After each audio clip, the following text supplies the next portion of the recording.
आज मैं आपको एक्सप्लेन करने जा रहा हूँ साल 2016 में आई एक साउथ कोरियाई हॉरर मूवी। दोस्तों, अगर इन शॉर्ट में इस मूवी के बारे में बात की जाए तो यह मूवी एक सिंपल से आदमी की लाइफ पर है जो कि डेली अपनी रूटीन जॉब करता है, मगर एक दिन उसकी फैमिली को कुछ बुरी शक्तियाँ अपने कब्जे में ले लेती है और इस मुसीबत से बचाने के लिए एक एंजल सोल उस आदमी की सहायता के लिए सामने आती है। मगर वो आदमी आखिर में इतना कंफ्यूज हो जाता है कि वो गलत साइड को चूज कर लेता है, जिसका अंजाम बहुत ही बुरा होता है। तो अब बिना कुछ ज्यादा रिवील किए चलते हैं स्टोरी की तरफ। मूवी शुरू होती है और हम जोंग नाम के एक पुलिसमैन को देखते हैं जिसे अर्ली मॉर्निंग ही पुलिस स्टेशन से कॉल आता है कि उसके एरिया में किसी का मर्डर हो गया है। और तब जोंग सुबह जल्दी ही रेडी होकर क्राइम लोकेशन पर जाता है। जोंग क्राइम लोकेशन पर पहुंचता है और देखता है कि वहाँ उस घर में रहने वाले हस्बैंड और वाइफ को किसी आदमी ने जान से मार दिया है। देखने में वो मर्डर किसी अल्कोहलिक की तरह लग रहा है और उसकी बॉडी पर सीवियर स्किन रैशेज भी है, साथ ही वो कुछ बोल भी नहीं रहा। इसके बाद हम टाउन में एक और इंसिडेंट को देखते हैं जिसमें एक पूरा घर जल जाता है और उसमें रहने वाली औरत अपने हस्बैंड और घर की एक बूढ़ी औरत का कत्ल करके खुद भी आत्महत्या कर लेती है, जो कि टाउन वालों के हिसाब से बहुत ही स्ट्रेंज है क्योंकि वो कपल बहुत ही नॉर्मल थे और उनसे ऐसे किसी भी चीज की उम्मीद नहीं थी। अब इन्वेस्टिगेशन के बाद दोनों ही केस में एक कॉमन चीज का पता चलता है, वो ये थी कि मरने वाले लोगों की बॉडी पर सीवियर स्किन रैशेज थे। और इसके अलावा टाउन में एक और स्टोरी चलन में है जिस पर कुछ लोग बिलीव करते हैं और कुछ लोग नहीं। दरअसल कुछ टाइम पहले ही जापानीज आदमी टाउन में आया है और वो वहाँ के एक जंगल में अकेले ही रहता है। टाउन वाले उसे जापानी को इविल मानते हैं क्योंकि उसके संपर्क में जो भी आता है उसके साथ कुछ न कुछ बुरा जरूर होता है। और टाउन में एक और स्टोरी है कि एक बार उस जापानी ने उस लेडी का रेप किया था जिसने अपने हस्बैंड का कत्ल किया है, क्योंकि रेप होने के बाद वो लेडी पागल हो गई थी। अब इन सब बातों से जोंग काफी प्रभावित होता है और हाल ही में वे इंसिडेंट से उसे भी विश्वास होने लगता है कि कहीं ना कहीं इन सब खून खराबे के पीछे उस जापानी का ही हाथ है। अब ये जानने के लिए कि वो जापानीज जंगल में कहाँ रहता है, जोंग एक शिकारी के पास जाता है जिसने हाल ही में उस जापानी को देखा था। शिकारी जोंग को बताता है कि वो जापानी आदमी बहुत ही खतरनाक है क्योंकि लास्ट टाइम जब मैंने उसे देखा था तब वो एक हिरण का कच्चा मांस खा रहा था और उसकी आंखें किसी डेविल की तरह लाल रंग की चमक रही थी। शिकारी कहता है कि उसे देखकर मैं बहुत डर गया और उस हादसे से मैं आज भी उबर नहीं पाया हूँ। अब जोंग कहता है कि मुझे उसका एड्रेस बताओ। तब शिकारी कहता है कि वो जंगल में रहता है। फिर जोंग और उसका पार्टनर सोंग और साथ ही वे शिकारी सभी जंगल में जाते हैं ताकि शिकारी उन्हें जापानी के घर तक पहुंचा सके।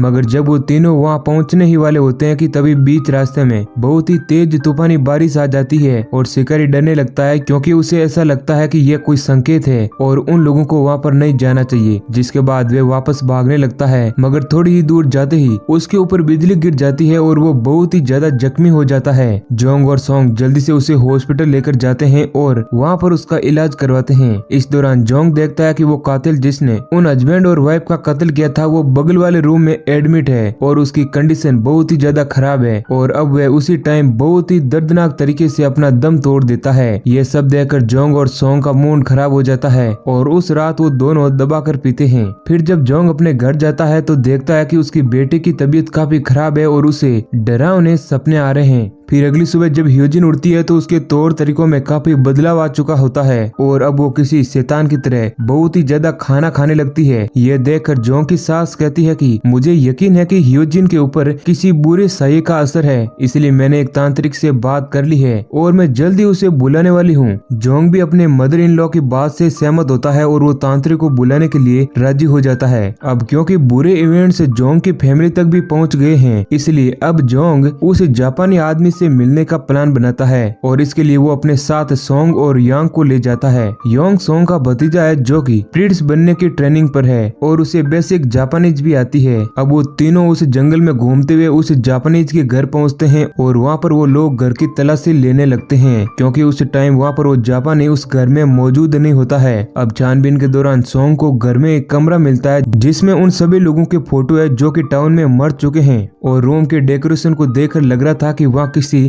शैतान की पूजा की जाती है। ये सब देखकर सोंग शॉक हो जाता है और जब तक वो कुछ बोल पाता वहाँ पर वो जापानी आ जाता है और तब जोंग उसे कुछ पूछताछ करके वापस अपने टाउन की ओर निकल जाता है। टाउन की तरफ आते वक्त सोंग एकदम चुप होकर कार में बस बैठा ही रहता है और तब जोंग पूछता है कि अब तुम्हें क्या हो गया। अब यहाँ सोंग सारी बात जोंग को बताता है जो कि उसने वहाँ पर देखा और साथ में सोंग जोंग को एक जूता भी दिखाता है जिस पर उसकी बेटी ह्यूजिन के साइन होते हैं। अब ये देखते ही जोंग का दिमाग घूम जाता है और वो सबसे पहले अपनी बेटी के पास जाता है और उससे पूछता है कि क्या तुम्हारे शूज कहीं पर खो गए हैं या फिर क्या कभी तुम किसी जापानीज आदमी से मिली थी। अब ह्यूजिन जोंग को कुछ भी नहीं बताती है और बार बार कहती है कि ये बात इतनी जरूरी क्यों है। फिर जवाब न देने पर जोंग ह्यूजिन पर दबाव डालता है। तब ह्यूजिन जोंग पर चिल्लाने लगती है जैसे कि वो अपने बाप से बेटी का रिश्ता भूल गई हो। अब ह्यूजिन के इस व्यवहार को देखकर जोंग को यकीन हो जाता है कि ये सब कुछ उस जापानी आदमी का किया धरा है। अब क्योंकि ह्यूजिन अपने डैड से बहुत ही ज्यादा प्यार करती थी और उसने पहले कभी भी इस तरह का व्यवहार नहीं किया।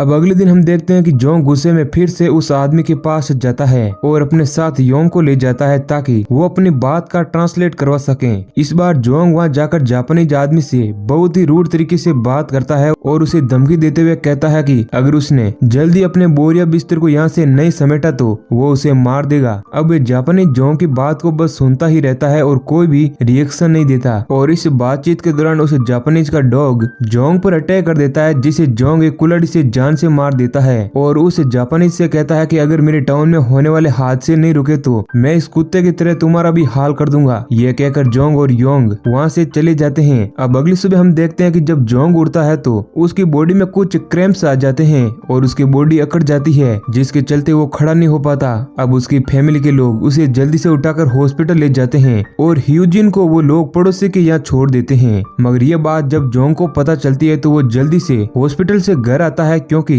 कहीं ना कहीं जोंग को मालूम है कि उसकी बेटी अभी भी अपने आपे में नहीं है और वो कुछ भी कर सकती है और ऐसा ही होता भी है। घर आने पर वो सब देखते हैं कि ह्यूजिन के हाथों में एक कैंची है जिसकी मदद से उसने अपने पड़ोसी को मार दिया है। फैमिली के लोग जल्दी से एम्बुलेंस को बुलाते हैं और उस लड़की को हॉस्पिटल में शिफ्ट करते हैं मगर फिलहाल पुलिस ह्यूजिन को अरेस्ट नहीं करती क्योंकि सभी लोग बोल रहे हैं कि उसका कत्ल उसकी माँ ने किया है क्योंकि इस तरह का अटैक एक बच्ची कभी भी नहीं कर पाएगी और अब क्योंकि जोंग भी एक पुलिस वाला है तो इसका उसे फायदा मिलता है। फिर हम देखते हैं कि एक तांत्रिक जोंग के घर पर आकर पूजा करता है और वो अपनी पूजा से उस जापानी आदमी पर जानलेवा अटैक करना चाहता है मगर जैसे जैसे पूजा आगे बढ़ती है तो हम देखते हैं कि उस जापानी आदमी के साथ साथ ह्यूजिन को बहुत ही ज्यादा तकलीफ होने लगती है और आखिर में ह्यूजिन का पूरा बदन अकड़ जाता है और ऐसा लगता है कि अब वो मर जाएगी। मगर आखिरी वक्त पर गुस्से में आकर जोंग पूजा को रुकवा देता है और तांत्रिक समेत सभी लोगों को धमकी देता है कि वो लोग उसके घर से चले जाएं। यहाँ हम देखते हैं कि अगर जोंग ने तांत्रिक को नहीं रोका होता तो शायद तांत्रिक जापानी को मारने में कामयाब हो जाता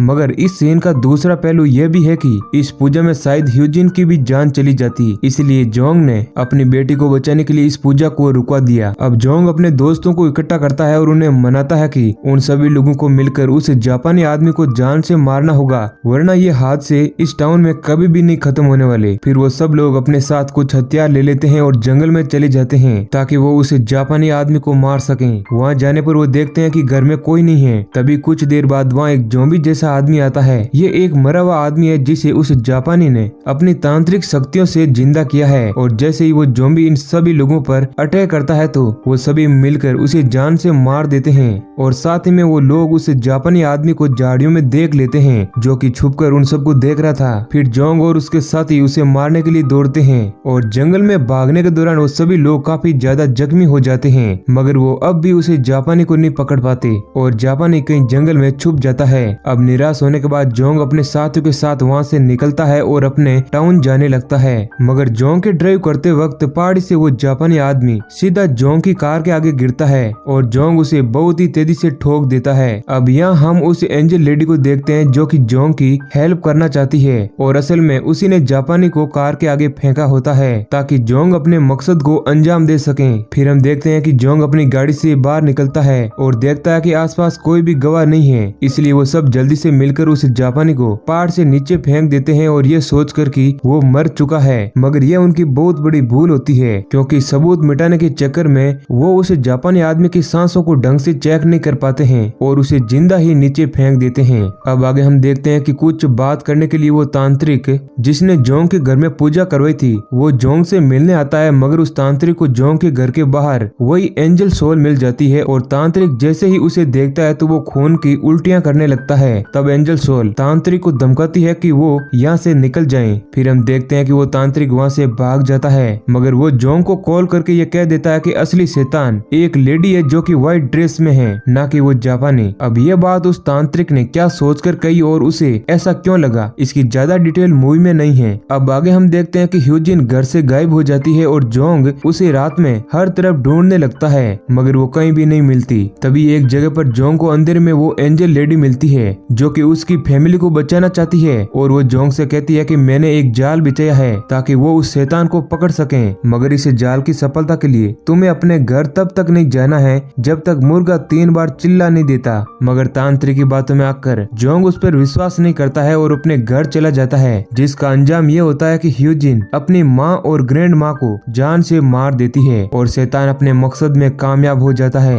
अब दूसरी तरफ हम योंग को देखते हैं जो कि रात में ही उस जापानी के असली रूप का पता लगाने जाता है और जब वो वहाँ पर पहुँचता है तो देखता है कि जापानी किसी शैतान की पूजा कर रहा है और देखते ही वो एक शैतान का रूप ले लेते हैं जो कि बहुत ही डरावना होता है। और दोस्तों इसके बाद हम जोंग को देखते हैं जो कि अपनी फैमिली के हसीन लम्हों को याद करते करते मर जाता है और इसी सैड एंडिंग के साथ मूवी खत्म हो जाती है। तो स्टोरी अगर आपको पसंद आई है तो वीडियो को लाइक करें और ऐसे ही इंटरेस्टिंग वीडियो पाने के लिए हमारे चैनल को सब्सक्राइब करें। धन्यवाद।